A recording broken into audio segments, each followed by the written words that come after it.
They can still go through. Of course they can. But do they deserve to go through? Is the true question. Disgraceful, embarrassing, shocking, unacceptable, and that was before the sending off. Before the sending off, all those adjectives were all apt to describe just the crap that Inter Milan puts forth. And for Real Madrid and for people who deny Zidane's power, whether you want to call it white magic, juju, witchcraft, or just quality coaching, many of you guys deserve my fellow bald friend a huge, massive apology. Double H. Double H. Double H. Double H. Double H. Double H. I didn't expect to see that. I'll be real with you. I did not expect to see that. Shout out to guys, like the vid, subscribe, like the vid, subscribe, like the vid, subscribe, like that vid, subscribe. We're gonna go in. We're gonna go in, but I need your support for us before I go in. So please, if you're here, just hit that like button. Hit that like button, and if you're new, subscribe. I didn't expect that. Let's talk about the lay of the land before we go into the game. Ramos, Fede Valverde, Benzema, a lot of guys were missing. So the fear was, Inter, you don't have those many major injuries. This is a huge advantage for Inter Milan. We've waxed lyrical about, oh my gosh, when Varane doesn't have Ramos, things look a bit crazy. We didn't factor in Nacho and how well Nacho would actually come in to deputize for a Ramos. We didn't factor in Dani Carvajal, who I didn't even know had already been back from injury. But this looked like, okay, Inter Milan are going to be the better team. They're going to control the game. And a very much weakened Real Madrid are going to have to now counterpunch and do their best to try and pick apart Inter Milan on the counter. But Inter will control the narrative. And they're going to be the aggressors for much of the game. I didn't have it in the script for Real Madrid to keep the ball, control the narrative, make all the chances, for Hazard to be the guy pulling the strings, and for Zidane to completely and utterly outthink, outclass, and outstrategize our dear friend Antonio Conte. That was embarrassing. Let's keep it all the way real. That was embarrassing. And I'm talking about, I've not even gotten to the sending off. This is all before the sending off. The way Real Madrid moved the ball around, how hard they worked without the ball, their pressing game, their defensive shape, their structure. I was super impressed by Nacho. Vasquez, who's been much maligned, had a good, solid, strong game. And Hazard, who you were not playing with Benzema, you're playing with a classy brick called Mariano. Hazard was doing his thing. He is wasted out wide.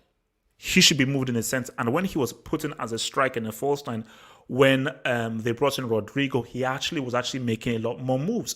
So why Zidane, and I know Zidane will change because Zidane is extremely stubborn, but why he didn't put him in the middle does not make any sense to me. That is what he should have done. But the way in which this dude was just pulling strings, because really what led to the first goal was him holding the ball, making a nice smart pass in towards the penalty area, and then boom. I wouldn't give it. I would not have given that foul. That foul is not something that your boy H would have been given. But I'm not a professional referee. I don't work for FIFA. I work for me. The United States of half football hot. So Barella, you are making the referee have to make a decision. You running into homeboy right in front of the referee in the penalty box area, you are forcing him to have to make a decision. And it's a decision that you don't really want him to make. And at the end of the day, you're running into a dude like that. The optics just look bad. The optics just look bad. So boom, penalty in. And even after the penalty, Real Madrid, they controlled the game because Inter Milan, the passes were not going through. Midfield and attack were not connecting. Lukaku and Martinez were not connecting. It looked as if these guys didn't even train or come together. I was surprised by just how totally out of sorts, discombobulated Inter were. But, football is football. It's all about just trying to find a way to get that goal. You don't have to be in rhythm to get a goal. So the challenge. I made sure to watch all the replays. I was watching this closely. I watched the replay again and again and again and again to make sure that I saw everything. Vidal pokes and wins the ball first. And so the story, Varane pokes and wins the ball first. And Vidal then kicks Varane's foot. I saw it many times. I saw this about 3 or 4 or 5 times. It's not a foul. He kicked Varane's foot after Varane won the ball first. So that's on you, Vidal. I get that there may have been times, because this is Vidal's thinking that, look, and I've seen it happen before. You are angry, you say a few words to the referee gives you a yellow. And you're still angry because you've received a yellow, but referee now says, boom, go. Vidal, you got a yellow card for dissent. And within a split second, you go right up to the referee's face. You chest up and go right up to his face. What you have to realize is that not every referee is the same. Now, if you had, let's say, maybe done that to a referee in South America, he will be like, move. Or if you, let's say, just did that to old school Pierluigi Colina, move. Not every referee is the same.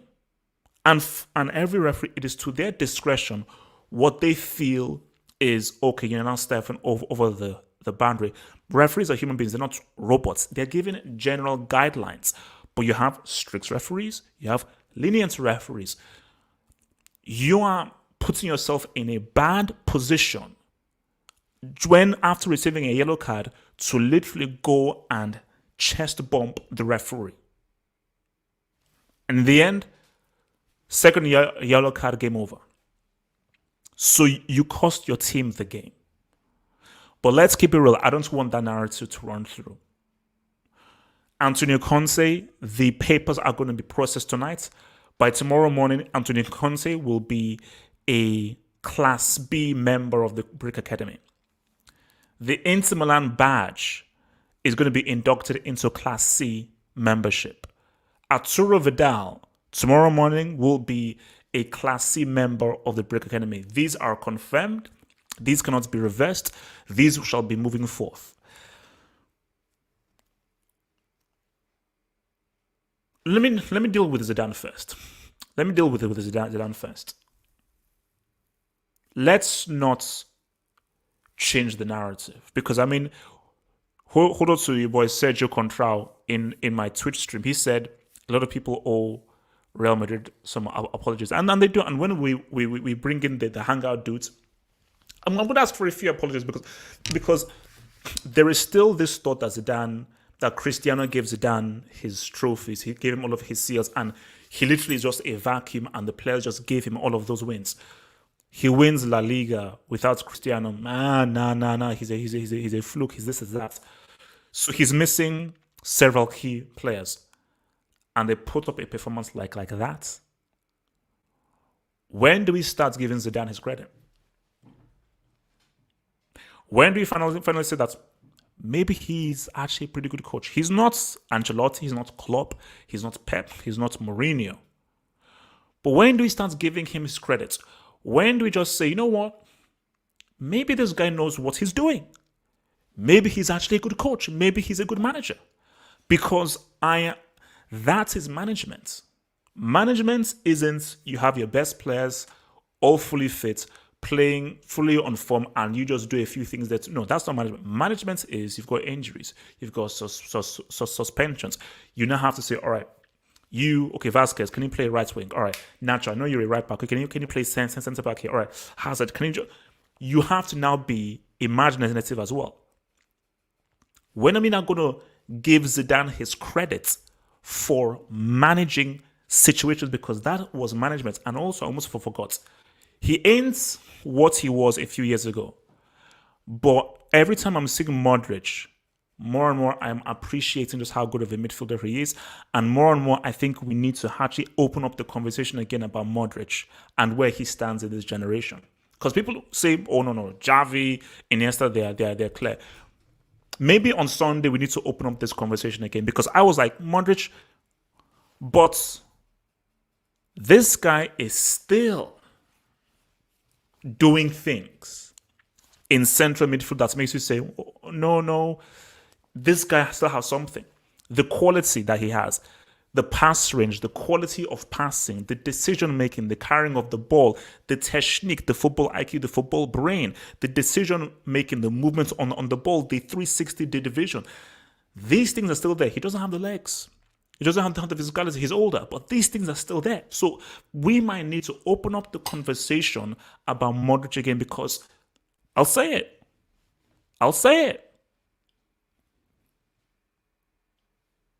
Is Xavi actually a better central midfielder than Modric? Is peak Xavi actually a better midfielder than peak Modric? Modric at his best and Xavi at his best. Can we have a conversation? I'm not saying, can we have a conversation? Pick Xavi, pick Modric. Xavi at his best, Modric at his best. One for one. Forget the teams they played for. Forget the trophies. This midfielder against this midfielder at their very best. Let's have a conversation. We'll leave that for Sunday. Conte. Juventus was what we see now. How much credit should we give you for Juventus? All those Serie A wins. Sarri, with a Juve team that were messing up and trash, still won. Against your Inter Milan. So, we had all those. So, those Juve wins, how much should I give to you? Not much. Chelsea, good, you won the league. You were an underdog. But you won the league. Credit given to that. And also, you also won an FA Cup as well. But we all now know how that ended up. Severance package.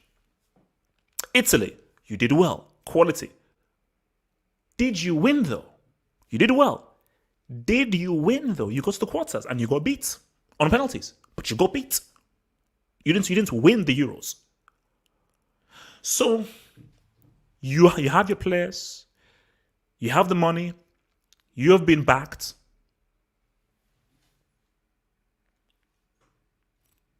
Maybe Antonio Conte works best as an underdog and not as someone who we expect things from.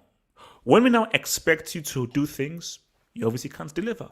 When we don't expect to do things and you're an underdog, you're great. So can it really be said that essentially speaking, Antonio Jeremiah Conte is essentially a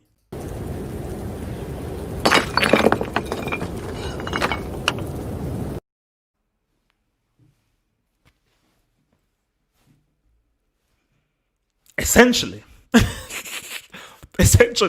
can we just say that is essentially what he is? He's essentially that. Mathematically, Inter could still go through. They don't deserve to go through. Because you have so embarrassed and disgraced yourself, specifically as representatives of Syria, you don't deserve to go through. I just heard Atalanta said what's up to Liverpool at Anfield. That's Atalanta. With a guy whose wife cheated on him. That's Atalanta. Who said what's up to Liverpool at Anfield. So they're doing their bit flying the flag for Italy and Syria. You're straight up disgracing and embarrassing Syria. So you're embarrassing Syria. Simple as that. Because we could have a situation where Juve go through, Atalanta may go through, Lazio, I believe, will go through, and you will be the only team from Italy that's not representing Italy and Syria in the next round. What are the excuses? Please tell me, What are the excuses that we should now be giving Antonio Conte? You've been supported. You have your Lukaku, you have your Martinez, you have your Skriniar. You went to go and get Eriksen. You went to go and get Vidal. So what possible excuse can you have to not come through a group that's included Mönchengladbach and Shakhtar Donetsk? Shout out to Mönchengladbach. Shout out to Borussia Mönchengladbach, who I told you people that look out for them. Look out for them. Like, don't just dismiss Mönchengladbach. Look out for Mönchengladbach. These guys could do something. If it is confirmed, because first of all, you're already in the academy, but if at the end of the day, you don't come through this group and you end up in the Europa League and you don't win this series, which is looking unlikely,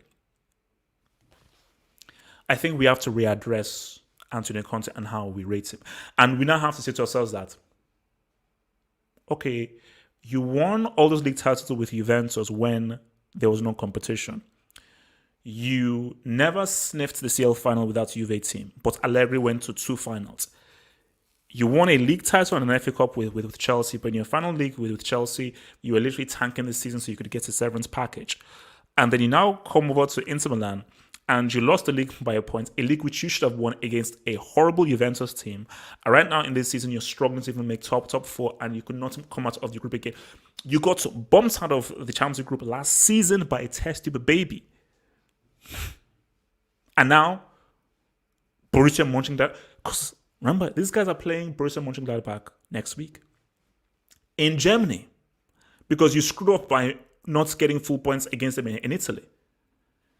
So if Mönchengladbach puts Inter to the sword, do you know what would be the biggest FU? Would be if Inter finished last. If Inter Milan finish bottom of the group last, El Terrible. But as I said again, well done to Real Madrid. Well done to Zidane and what he did. Hazard did his thing. He scored a penalty. Leave him alone. He scored a penalty. Leave him alone. Dric, Varane, and Nacho were tops. A amazing performance. And ironically, it may actually turn out to be Real Madrid's easiest and most straightforward performance in the Champions League thus far, because that was extremely easy and simple for Real Madrid. And Zidane deserves his credit. All of you haters hating on my horseman Zizou, he deserves his credits, man. Guys, remember to like that vid and remember to subscribe. Remember to subscribe and like that vid. Subscribe and like that vid. So I want to bring in the dudes now, man. Let me